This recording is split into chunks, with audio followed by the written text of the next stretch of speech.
Hey, what's going on, guys? It's your boy, the B-side, the Bengal Dragon. Make sure to hit that like button, that subscribe button. Follow me on Twitter, TanTags01, hit that bell notification button. A bit of a channel update.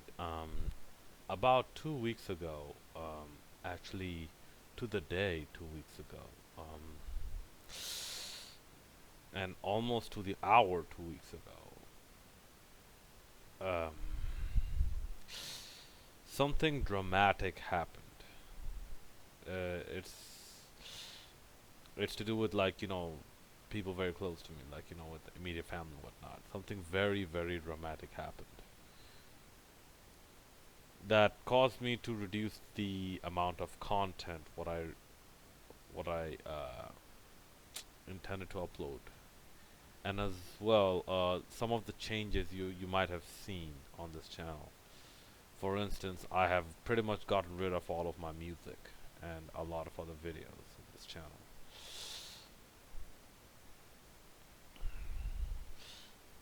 Well, it was and this is just a channel update for the moment. I am going to get to my Terminator 2 review, but I just thought I'd start off with this update. But basically, what it translates to is that the a lot of things are going to change, and they have changed immediately. Which also means that the type of content that I will cover on this channel might also slightly change, or change either in its nature or change in quantity. Which means I will not be doing as many videos. Yes, I am still aware of the Sri Lanka versus Bangladesh cricket matches. There's one more ODI left. Bangladesh, they got walloped 2-0 and lost those games by big margins. In very convincing fashions, they lost those games. I will make a video about that, but not right now. I will make it after the third ODI, and I will give my thoughts on the entire series. But yeah, this is continuing on. This video is continuing on as a build-up to Terminator 6: Dark Fate. So this is Terminator 2. I will have to say, like, you really, if you've seen the first Terminator, you really, really want to like it more than this movie, or to a certain level as this movie. But given that the time Terminator 2 came out, given the lengths they went through for the special effects and whatnot, Terminator 2 did almost everything better than Terminator 1, including telling a detailed story about the nature of the Terminator and its enemy. Like, the T-800 and the T-1000. They expanded a bit more the T-800. The T-1000, yeah. Um, they told something about the T-1000, and apparently, what rumors are, or what sources say, is that the liquid metal Terminator was the original enemy intended for the first Terminator movie, but technology wasn't as advanced at that time. But that being said, Robert Patrick, man, pulled it off. Robert Patrick pulled it off pretty well. He did. So did that kid who kind of who played John Connor, but not to that extent. I don't know. He has a like something Furlock or something. Okay, Arnold was he was Arnold, and he once again he showed why he actually excels in this type of role, where you don't need to do acting. You don't need to do. You don't need to show facial expressions. In fact, the fewer facial expressions you can show, the more stiff you can look, the more emotionless you can look, the better you pull this character off.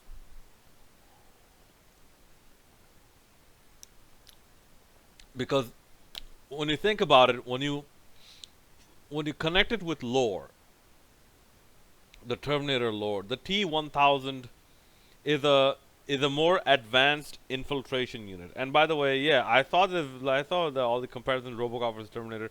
Even I haven't played the game RoboCop versus Terminator. Okay, and just to all those geeks and nerds out there making a comparison, it's not a fair comparison. RoboCop is a civil or a criminal, a public defense unit. Its job is to make its presence felt and known, and to be able to defend against, you know, defend civilians against, overwhelming amounts of enemies. That's RoboCop's design. The Terminators are infiltration units. Infiltration units are not necessarily, armor built and whatnot, or like, heavily armor built, because their initial purpose is to terminate while infiltrating, is not to like not necessarily to mass murder. If it comes down to it, they will mass murder, as we saw in the first movie, if needed. But it generally first tries to look for more subtle infiltration options it has at its disposal. Okay. That being said, I think the T-1000 basically displayed the role of an infiltration unit very, very well in this movie. Okay, like I said, the for its time, the special effects were awesome, and a lot of instances there, those were actual trucks blowing up and whatnot. They weren't special effects. Okay, the presentation for the most part, it was very, very good. In terms of an impact, the one thing Terminator 2 did, like one of the things, no, it did many things better than the first one, but even for its time, the one thing the second Terminator did better than the first one is that in between filler material. In the first Terminator, the in between filler material was not that interesting. I mean, I know people did not expect it to be such a huge hit. Like all those parts about, like, Sarah being a waitress, and like, Ginger and Matt making love and whatnot, and like, and all those excessive talking, that other guy, I'm sorry, the other guy who played Kyle Reese. Some people might like him. I find him extremely generic. I find that Kyle Reese to be really, really bland. Okay, so that's why he's that forgettable to me. I don't even remember his name. Yeah, the Linda Hamilton parts were good as well, but some of them were good as well. But the filler part in Terminator 2, where Arnold uh, interacts with Ed Furlong, I think, yeah. Ed Furlong, where like, Linda Hamilton and, like, the Dr. Silverman, they interact. They tell a lot of things in a very efficient manner, filling up a lot of the gaps of what happened between the first and the second Terminator movie. Even the way Arnold decides to convince the head researcher of Cyberdyne that he is a machine, so what he is talking about is relevant. Where Arnold basically rips off his entire left arm, just revealing the endoskeleton. Things like that were also very good. Okay.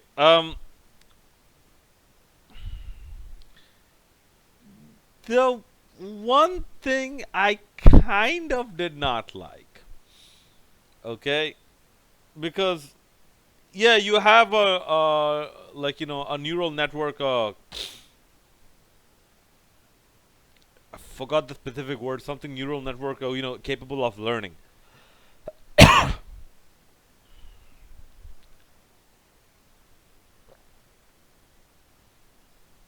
Excuse me. Orange juice, by the way, it's good.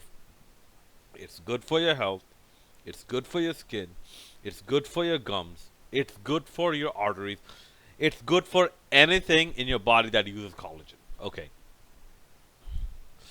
Uh, Collagen, or essentially anything that has like connective tissue, or maybe even smooth muscle tissue, whatever has collagen. Okay.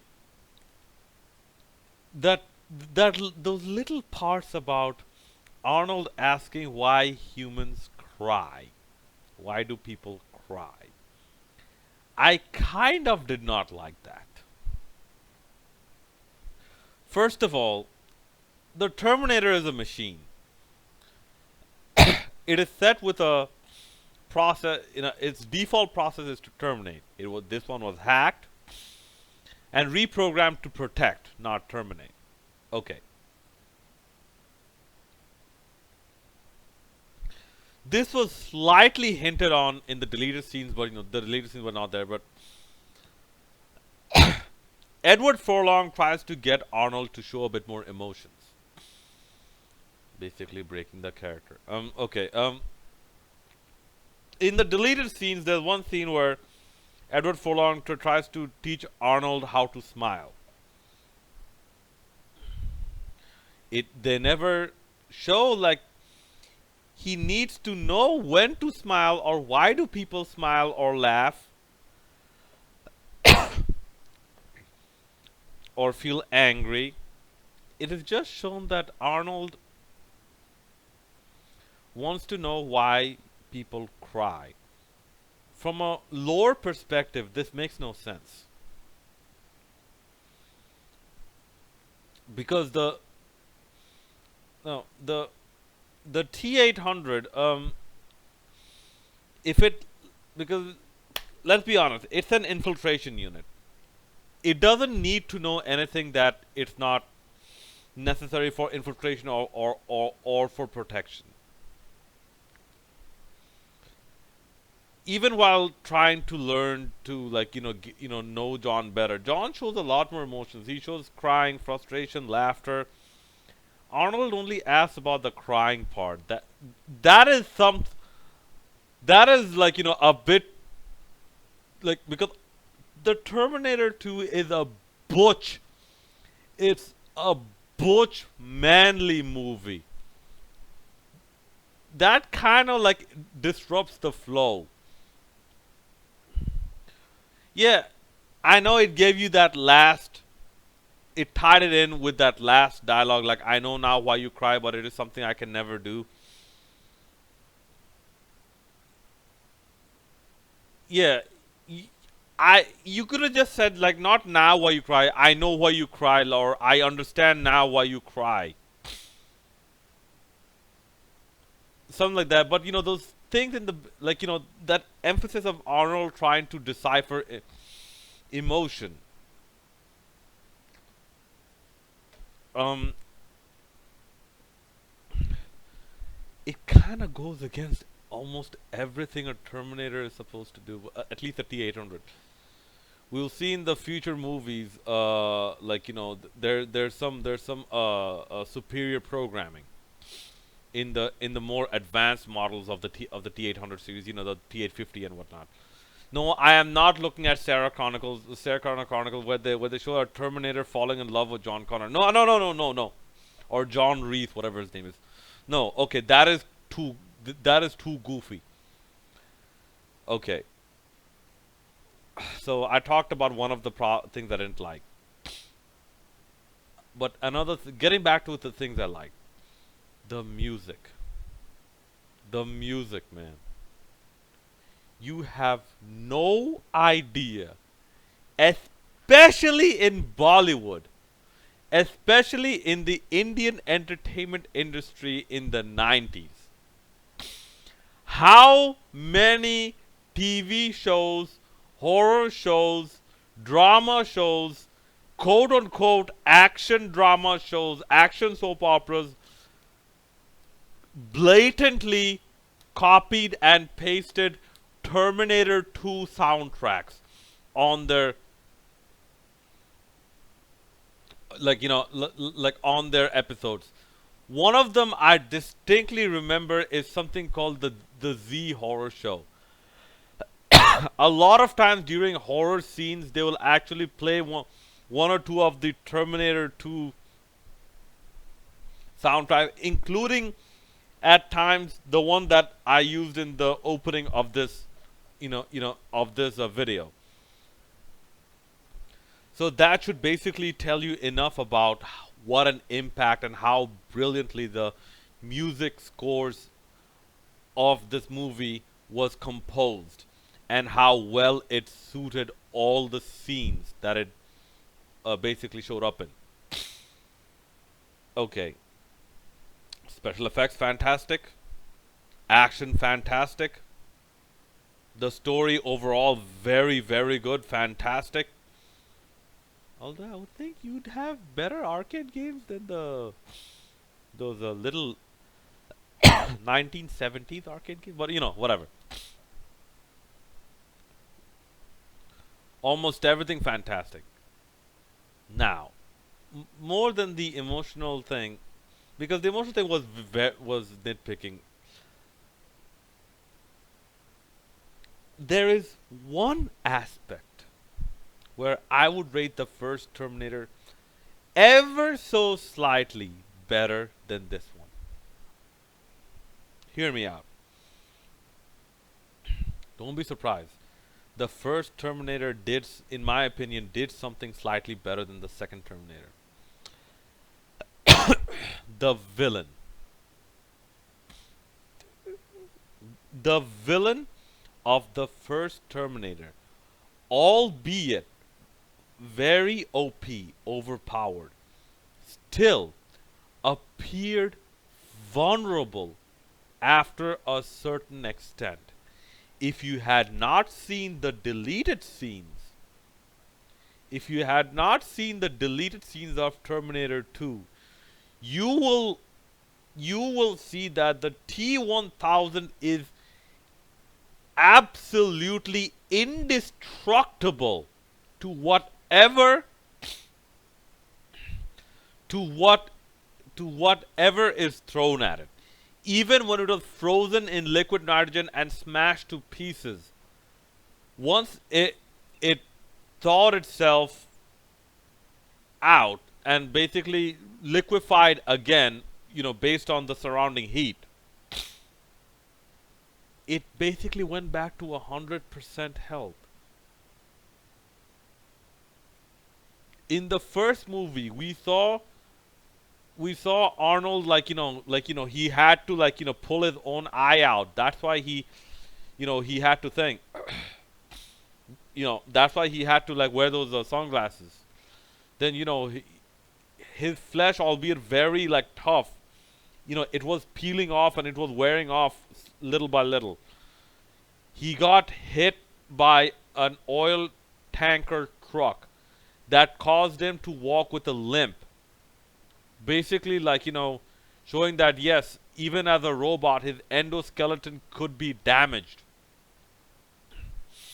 Even at the very last scene, Arnold is falling apart, but still the endoskeleton,